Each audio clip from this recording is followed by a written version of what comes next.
நேர்கள் அனைவருக்கும் அஸ்ஸலாமு அலைக்கும் வரஹ்மத்துல்லாஹி வபரகாத்துஹு மற்றும் ஒரு காணொளி ஊடாக உங்களை சந்திப்பதில் மிக்க மகிழ்ச்சி அடைகின்றேன்.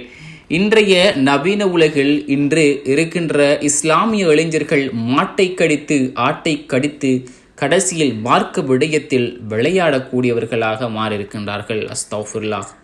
டிக்டாக் மற்றும் சமூக ஊடகங்களில் ஊறிப்போன சில பைத்தியங்கள் அண்மையில் ஒரு வீடியோவை வெளியிட்டிருக்கின்றார்கள். சமூக மீடியாக்களில் ஊறிப்போன ஒருவர் திடீரென்று மரணித்து விட்டார். அவரை கபரில் அடக்கம் செய்தும் விட்டார்கள்.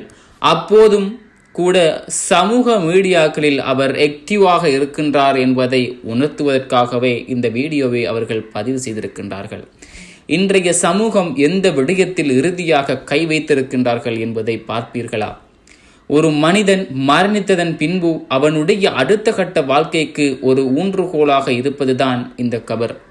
பயமும் பயபக்தியும் இருக்க வேண்டிய இந்த விடயத்தில் எம்முடைய சமூகம் எவ்வாறான கீழ்த்தரமான ஒரு செயற்பாட்டை மேற்கொண்டிருக்கின்றார்கள் என்பதை பார்த்தீர்களா?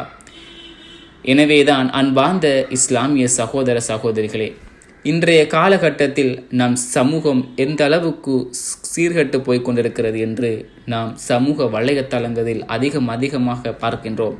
முக்கியமாக அதிலும் இளைஞர்கள் எந்த அளவுக்கு கேவலமாக இருக்கின்றார்கள் என்று யோசிக்கும் போது மிகவும் கவலை அளிக்கின்றது.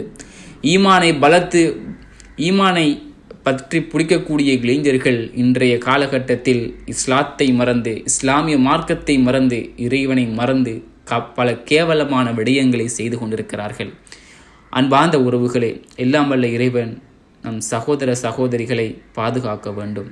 அவர்களுக்காக நாம் அதிகம் துஆ செய்ய வேண்டும். அவர்களுடைய உள்ளத்தை மாற்றி அவர்களுடைய உள்ளத்தில் ஈமானை அதிகரிக்க எல்லாம் வல்ல இறைவன் அருள் புரிய வேண்டும். இன்ஷா அல்லாஹ் மற்றும் ஒரு காணொளி ஊடாக உங்களை சந்திக்கின்றேன்.